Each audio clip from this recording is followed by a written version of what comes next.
तो आज हम लोग ऑर्गेनिक केमिस्ट्री का एक बहुत इम्पॉर्टेंट चैप्टर शुरू करने चल रहे हैं और इस चैप्टर का नाम है जनरल ऑर्गेनिक केमिस्ट्री, जिसको शॉर्ट फॉर्म में हम लोग GOC भी बोलते हैं। ठीक है। ऑर्गेनिक केमिस्ट्री के जनरल एस्पेक्ट्स के बारे में, ऑर्गेनिक केमिस्ट्री में जो आगे के चैप्टर्स में यूज होने वाले कंसेप्ट हैं, उन्हीं के बारे में हम लोग चर्चा करते हैं GOC के अंदर में। अरे बेटा, GOC के अंदर में सबसे पहला टॉपिक जो हम चर्चा करने चल रहे हैं वो होगा type of attacking reagent. Type of attacking reagent. कोई भी रिएक्शन में दो कंपोनेंट जरूर होता है। एक को बोलते हैं हम लोग रिएक्टेंट और दूसरे को बोलते हैं अटैकिंग रिएजेंट। कोई भी दो चीज जो रिएक्शन कर रहा होता है, जो केमिकल हम लोग पहले से लिए हुए हैं, वो हमारे लिए रिएक्टेंट है, और रिएक्शन करने के लिए जो उसमें बाहर से मिला रहे हैं वो हमारे लिए अटैकिंग रिएजेंट है। अरे बेटा, तो अटैकिंग रिएजेंट को दो भाग में बांटा गया है। एक को बोलते हैं हम लोग इलेक्ट्रोफाइल और एक को बोलते हैं न्यूक्लियोफाइल। कौन इलेक्ट्रोफाइल है, कौन न्यूक्लियोफाइल है, ये बहुत क्लियर कट दोनों में डिफरेंस है। कुछ एग्जाम्पल्स ऐसे हैं जो कभी कभी धोखा देते हैं और इन पर क्वेश्चन भी पूछा जाता है, तो आप देखते चलें। टाइप ऑफ अटैकिंग रिएजेंट में जो पहला हम लोग डिस्कस करने चल रहे हैं वो है इलेक्ट्रोफाइल। ये इलेक्ट्रोफाइल क्या चीज होता है वो ध्यान देना। अरे बेटा, इलेक्ट्रोफाइल का अगर शाब्दिक अर्थ हम लोग देखें, माने ये जो शब्द लिखे हैं इसका डिक्शनरी के हिसाब से क्या मीनिंग हो सकता है, तो फाइल का मतलब होता है चाहना, लगाव। फाइल का मतलब होता है लगाव, चाहना। और इलेक्ट्रो का मतलब इलेक्ट्रॉन। तो वैसा अटैकिंग रिएजेंट जिसका लगाव इलेक्ट्रॉन के प्रति हो, वैसा अटैकिंग रिएजेंट जिनका लगाव इलेक्ट्रॉन रिच सेंटर या इलेक्ट्रॉन के तरफ हो, उनको इलेक्ट्रोफाइल बोला जा सकता है। लेकिन यह इलेक्ट्रोफाइल का एक्चुअल डिफिनीशन नहीं है। अरे बेटा, इलेक्ट्रोफाइल का अगर एक्चुअल डिफिनीशन कहीं पर बोलना हो तो हम लोग ऐसे बोलेंगे। क्या बोलेंगे?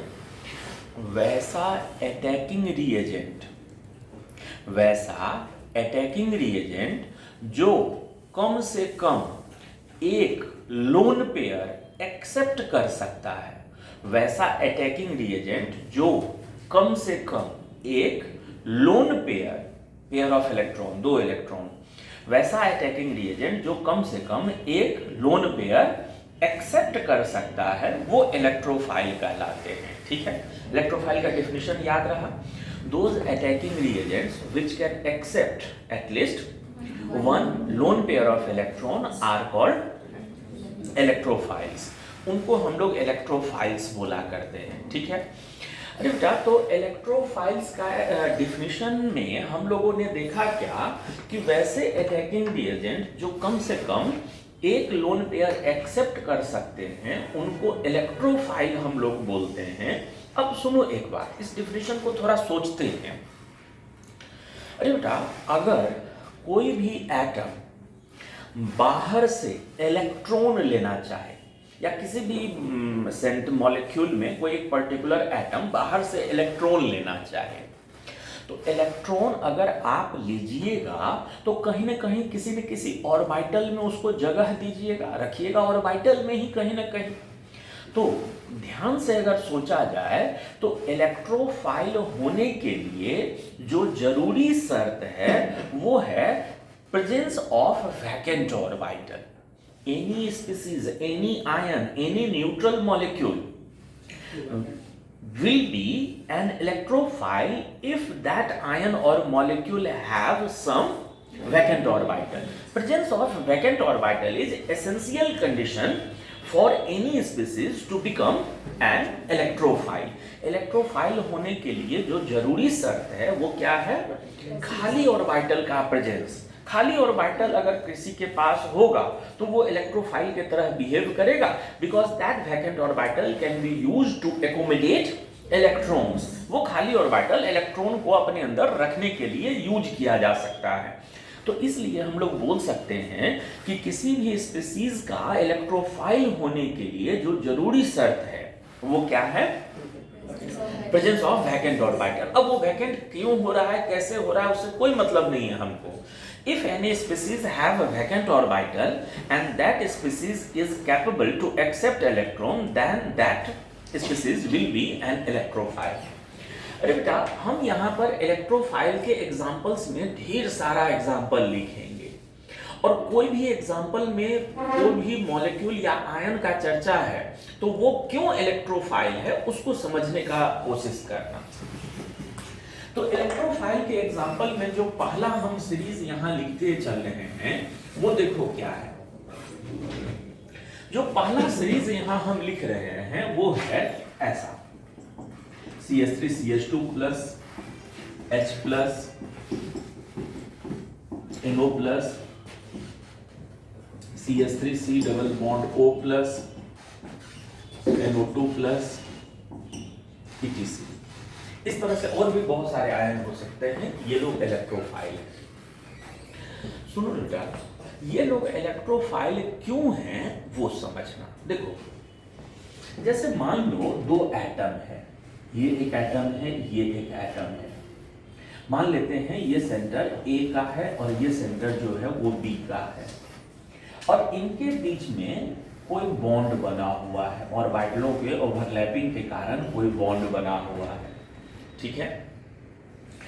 अब यहां पर क्या हुआ है कि ये बॉन्ड के टूटने का हालत है, ये बॉन्ड टूटने वाला है, और B जो है वो ज्यादा इलेक्ट्रोनिगेटिव है। इलेक्ट्रोनिगेटिविटी के सीक्वेंस में B ज्यादा है किससे? A से। तो ये जो B सेंटर है अगर ज्यादा इलेक्ट्रोनिगेटिव है तो वो क्या करेगा? बॉन्ड टूटते समय ये दोनों इलेक्ट्रॉन लेकर अलग हट जाएगा। तो अगर ये अलग हट गया तो ये एटम का जो ये वाला ऑर्बिटल हो जाएगा वो क्या पड़ा रह जाएगा? खाली। और B जो अलग हुआ है उसका ऑर्बिटल क्या रह जाएगा? भरा हुआ। अच्छा, ये जो दो इलेक्ट्रॉन यहाँ बॉन्ड पेयर में हम लोगों को दिख रहा था उसमें एक इलेक्ट्रॉन B को बिलोंग करता था और दूसरा A से बिलोंग करता था।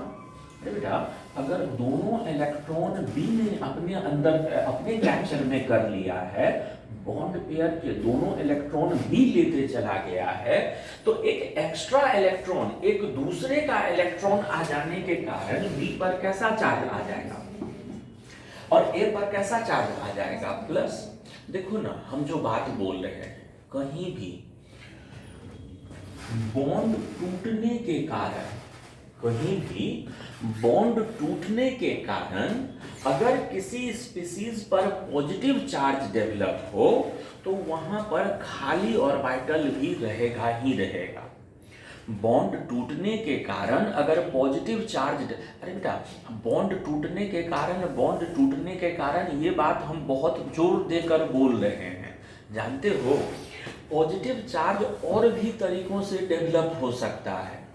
जैसे मान लो ये अमोनिया मॉलिक्यूल था, ये अमोनिया मॉलिक्यूल था और इसने अपना लोन पेयर किसी को कोऑर्डिनेट कर दिया है। इसने अपना लोन पेयर क्या किया है? तो अपना लोन पेयर कोऑर्डिनेट कर दिया है BF3 को। तो लोन पेयर कोऑर्डिनेट करने पर भी पॉजिटिव चार्ज आता है। लोन पेयर कोऑर्डिनेट कर देने पर भी कैसा चार्ज आ जाता है? पॉजिटिव चार्ज आ जाता है, और जो लेने वाले हैं उन पर निगेटिव आ जाएगा। तो अगर आपसे पूछा जाए, या जैसे अमोनियम आयन होता है, अमोनियम आयन NH4+ में क्या होता है?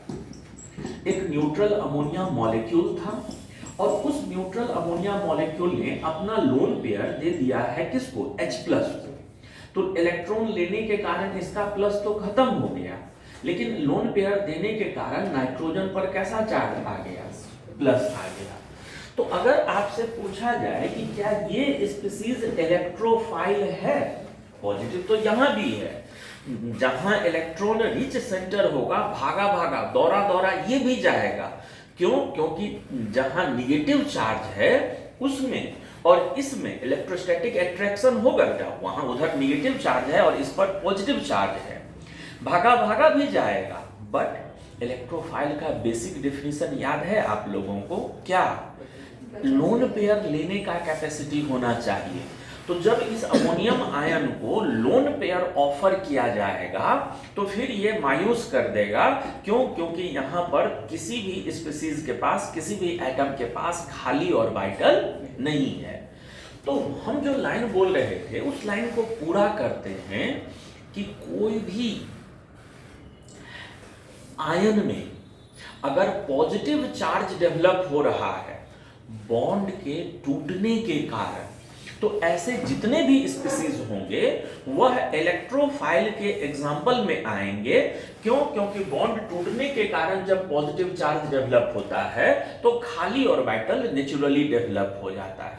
अब आओ देखो, ये कभी CH3CH2Cl था, Cl माइनस निकल गया, बचे हुए स्पीशीज पर प्लस, इसलिए ये इलेक्ट्रोफाइल है क्योंकि बॉन्ड टूटने के कारण प्लस हुआ। ये कभी HCl था, Cl माइनस निकल गया है, बॉन्ड टूटने के कारण पॉजिटिव है। ये कभी HNO2 था, यहाँ OH था, OH निकल गया है बॉन्ड टूटने के कारण, इसलिए यहाँ खाली ऑर्बिटल डेवलप हो गया है। तो यहाँ से वहां तक ये जितने भी स्पीशीज हैं यह लोग क्यों इलेक्ट्रोफाइल के तरह बिहेव कर रहे हैं, यह बात समझ में आ रहा है आप लोगों को? यहां से वहां तक जितने भी स्पीशीज हैं यह लोग क्यों इलेक्ट्रोफाइल के तरह बिहेव कर रहे हैं, यहां तक समझ में आ रहा है सभी लोगों को? तो कहीं भी बॉन्ड टूटने के कारण अगर पॉजिटिव चार्ज डेवलप हो तो वैसे स्पीशीज हमेशा इलेक्ट्रोफाइल होंगे। एक बात गौर करना बेटा, अगर आपसे ट्रू फॉल्स में पूछा जाए कि जितने भी पॉजिटिव चार्ज वाले स्पीशीज होंगे हर स्पीशीज इलेक्ट्रोफाइल होंगे, ये लाइन सही है कि गलत है? तो क्या बोलोगे? गलत है। ये अमोनियम आयन पॉजिटिव चार्ज है लेकिन फिर भी ये इलेक्ट्रोफाइल नहीं है। चलो हम चलते हैं दूसरे एग्जाम्पल में। इस एग्जाम्पल को हम रहने देते हैं, नीचे में थोड़ा जगह बना लेते हैं और चलते हैं हम दूसरे एग्जाम्पल में। जानते हो बेटा, दूसरा एग्जाम्पल जो हम यहाँ लिखने जा रहे हैं वो ऐसा होगा। क्या चीज? कि बहुत सारे एटम, बहुत सारे मॉलिक्यूल ऐसे होते हैं जिनमें सेंट्रल एटम बोरन होता है। बहुत सारे मॉलिक्यूल ऐसे होते हैं जिसमें सेंट्रल एटम कौन होता है? बोरन। जानते हो बेटा, बोरन को सेंटर में रखकर आप जितने भी मॉलिक्यूल बना दो वो लोग इलेक्ट्रोफाइल होगा ही होगा। हम क्या बोले लाइन? बोरन को सेंटर में रखकर आप कुछ मॉलिक्यूल बना दो तो ये जो भी मॉलिक्यूल आप सोचेंगे वह मॉलिक्यूल नेचुरल इलेक्ट्रोफाइल हुआ करेगा।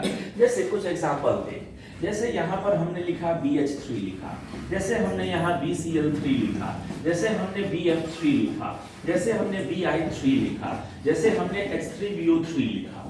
सर ये बोरन से आपको इतना लगाव क्यों होता जा रहा है? खाली बोरन बोरन यहाँ से वहां तक। जानते हो बेटा, बोरन का इलेक्ट्रो, अब ये लोग क्यों इलेक्ट्रोफाइल है उसका कारण बता रहे हैं। हम लोग बोरन का इलेक्ट्रॉनिक कॉन्फ़िगरेशन लिखते हैं। बोरन का एटॉमिक नंबर कितना होता है हमको लगता है आप लोगों को पता है। बोरन का एटॉमिक नंबर होता है 5।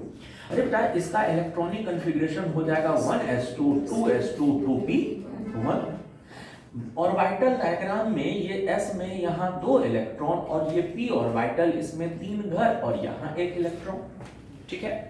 जानते हो केमिकल बॉन्डिंग में वैलेंस बॉन्ड थ्योरी में हम लोग पढ़ते हैं, केमिकल बॉन्डिंग के वैलेंस बॉन्ड थ्योरी चैप्टर में हम लोग पढ़ते हैं कि बॉन्ड बनाने के लिए ऑर्बिटल में अनपेयर्ड इलेक्ट्रॉन होना चाहिए।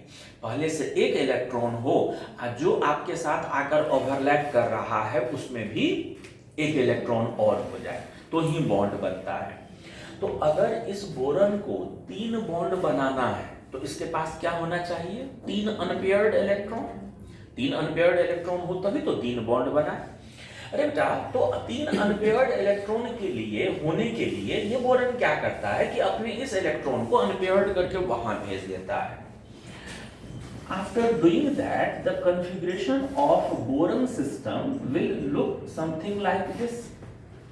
अब देखो, यह बोरन अगर इन तीनों इलेक्ट्रॉन का यूज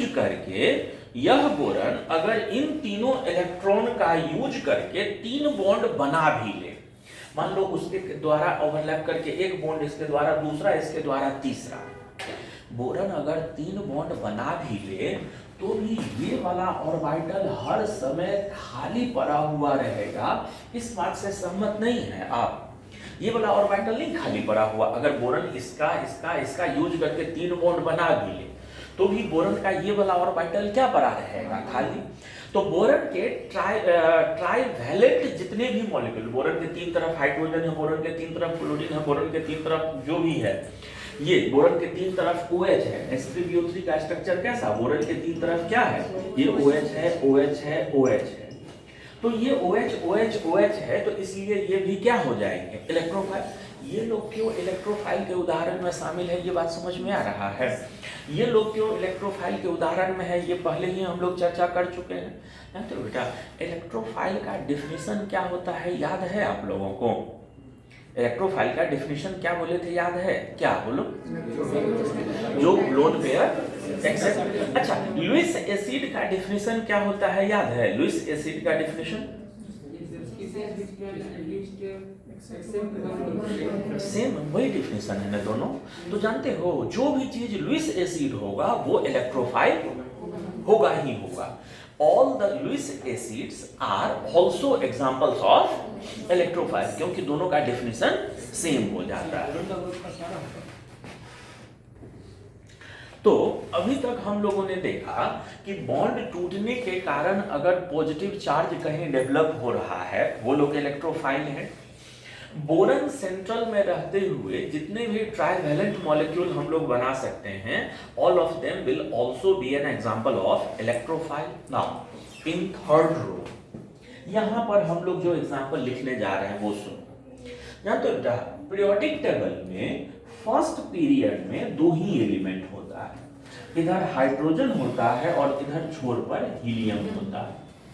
सेकेंड पीरियड का अगर बात करें तो हाइड्रोजन के सामने यहाँ लिथियम, ये beryllium, boron, carbon, nitrogen, oxygen, fluorine, और यहाँ हो जाता है क्या चीज? नियॉन। ये सेकेंड पीरियड। थर्ड पीरियड यहाँ हो जाता है कौन? सोडियम, मैग्नीशियम, बोरन के नीचे एल्युमिनियम, कार्बन के नीचे silicon, phosphorus, sulphur, chlorine, argon.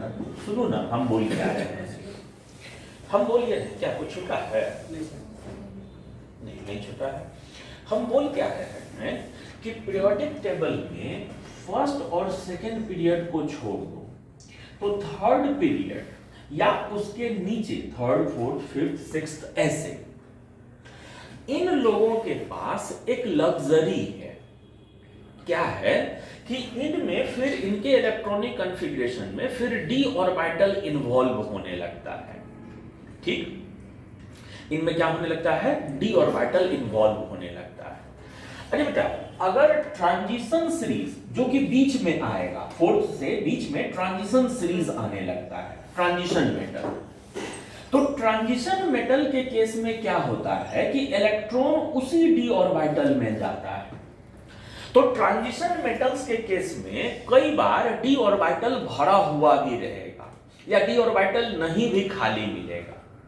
जैसे किसी का D5 हो गया, पांचों D में एक एक इलेक्ट्रॉन हो गया, D6 हो गया, D7 हो गया, D8 हो गया, D9 हो गया, D10 हो गया, तो d ऑर्बिटल खाली नहीं है। लेकिन अगर हम लोग s ऑर्बिटल, s ग्रुप और p ग्रुप के एलिमेंटों का बात करें, कौन कौन सा ग्रुप? s ब्लॉक और p ब्लॉक। t ब्लॉक को छोड़ ही दो, ट्रांजिशन मेटल को हटाओ।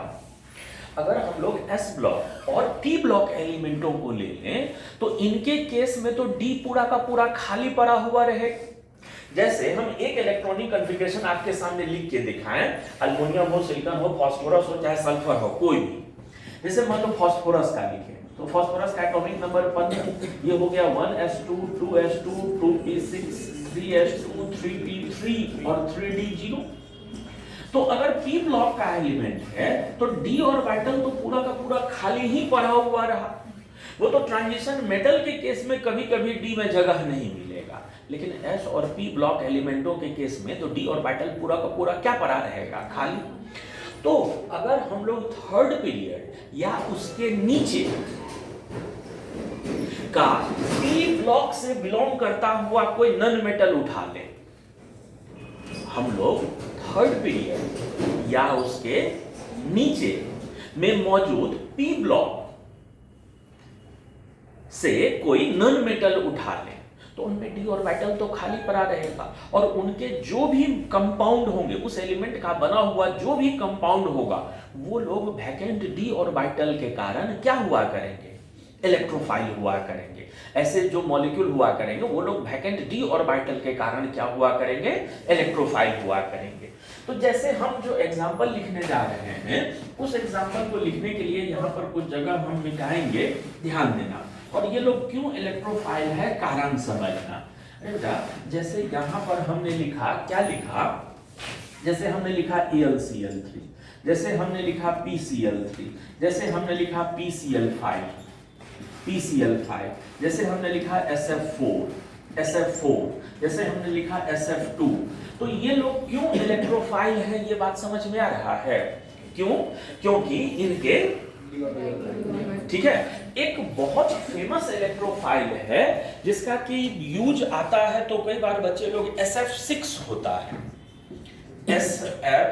एंटीमनी पेंटाफ्लोराइड, SF क्या चीज, 5, ठीक है, एंटीमनी पेंटाफ्लोराइड।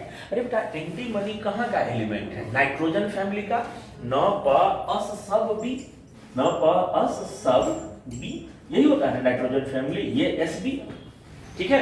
तो जैसे PCl5 है पेंटाफ्लोराइड, वैसे ही वो क्या चीज है, पेंटाफ्लोराइड है, और वो भी फेमस लुईस एसिड है, उसका भी यूज होता है। तो ये लोग क्यों लुईस एसिड है ये समझ में आ रहा है, क्यों? क्योंकि इनके पास वैकेंट डी ऑर्बिटल मौजूद है, because these centres have vacant D orbital, ठीक है। और यही नहीं, इसके नीचे वाले भी अगर हम लोग कोई ले लेते तो वो लोग भी इलेक्ट्रोफाइल के तरह बिहेव करता, ठीक है। तो ये सीरीज से भी आगे बढ़ रहे हैं, ये सीरीज खाली ऑर्बिटल के कारण, ये सीरीज भी खाली ऑर्बिटल तो सब में है, बॉन्ड टूटने के खाली ऑर्बिटल, बॉन्ड बनने के बाद एक ऑर्बिटल खाली रह जाता है, इन लोगों के पास वैकेंट डी ऑर्बिटल, हालांकि एल्युमिनियम के पास वैकेंट पी भी है, वैकेंट डी भी है, और आगे बढ़ रहे हैं हम। अरे बेटा इलेक्ट्रोफाइल के एग्जांपल्स के सिलसिले को हम आगे बढ़ाएं, सुनना। अगला जो सीरीज हम लिखने जा रहे हैं इलेक्ट्रोफाइल्स का, वो ज्यादा एग्जामिनेशन में पूछा गया है। कोई भी मॉलिक्यूल हो जहां पर कोई इलेक्ट्रोनेगेटिव सेंटर, कोई भी मॉलिक्यूल हो जहां पर कोई इलेक्ट्रोनेगेटिव सेंटर मल्टीपल बॉन्ड से जुड़ा हो किसी से, मल्टीपल बॉन्ड, डबल या ट्रिपल बॉन्ड, तो ऐसे जितने भी मॉलिक्यूल सोच सकते हो वो लोग भी इलेक्ट्रोफाइल होगा। जैसे देखो, जैसे CO2, जैसे HCHO डबल बॉन्ड OH, जैसे HCN H से ट्रिपल बॉन्ड N, जैसे और मॉलिक्यूल अगर ले लें हम लोग तो SO3 S double bond O double bond O double bond O। अरे बेटा ये जो हमने लिखा है, देखो ये ज्यादा इलेक्ट्रोनेगेटिव, इसके साथ मल्टीपल बॉन्ड, ये ज्यादा इलेक्ट्रोनेगेटिव, इसके साथ मल्टीपल बॉन्ड, ये ज्यादा इलेक्ट्रोनेगेटिव, इसके साथ मल्टीपल बॉन्ड, ये ज्यादा इलेक्ट्रोनेगेटिव, इसके साथ कैसा बॉन्ड, मल्टीपल बॉन्ड। तो मल्टीपल बॉन्ड में अगर इलेक्ट्रोनेगेटिव एलिमेंट है आपके साथ, डबल या ट्रिपल बॉन्ड के साथ आपसे ज्यादा इलेक्ट्रोनेगेटिव सेंटर अगर जुड़ा हुआ है, तो ऐसे जितने भी सेंटर होंगे वो क्या हुआ करेंगे, इलेक्ट्रोफाइल के उदाहरण होंगे। अरे बेटा ये पाई बॉन्ड का स्ट्रक्चर कैसा होता है ये समझते हो, पाई बॉन्ड का स्ट्रक्चर कैसा होता है, देखो ना, पाई बॉन्ड में होता क्या है कि जैसे मान लो ये और ये दो एटम है, मान लीजिए यहाँ पर कि ये दो एटम है, एक एटम है ये, एक एटम है ये, ठीक है। और पहले इनके बीच एक सिग्मा बॉन्ड बना है, ये एक सिग्मा बॉन्ड बना है सामने सामने ओवरलैपिंग के कारण, और एक ऑर्बिटल इसका ऐसा था और एक ऑर्बिटल इसका ऐसा था।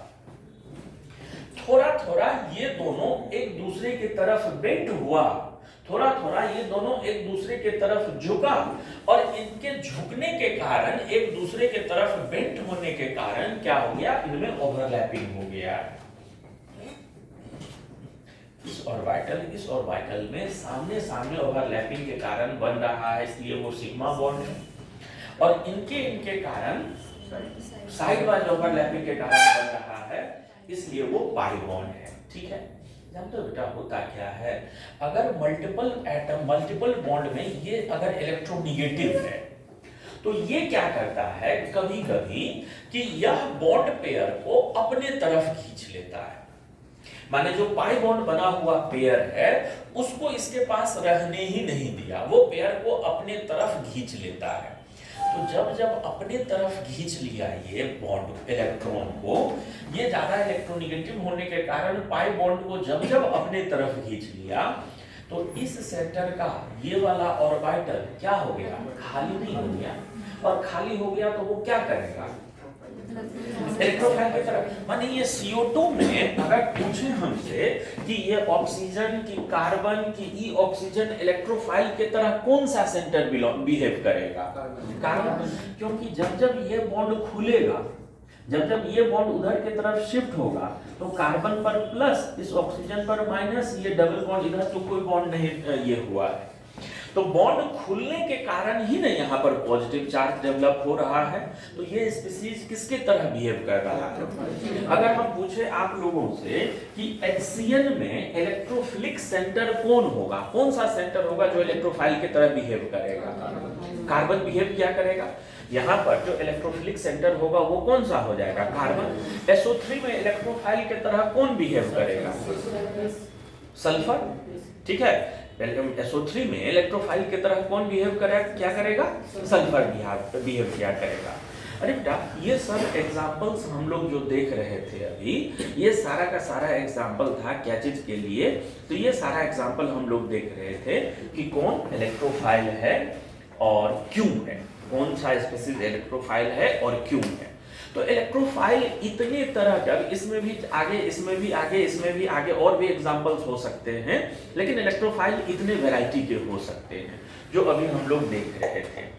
हम लोग इलेक्ट्रोफाइल से अगला लेक्चर में चलते हैं चर्चा करने के लिए दूसरे अटैकिंग रिएजेंट के बारे में, जिनको हम लोग बोलेंगे क्या चीज, तो न्यूक्लियोफाइल्स बोला करेंगे। हम लोग मिलते हैं न्यूक्लियोफाइल्स का चर्चा अगले लेक्चर में।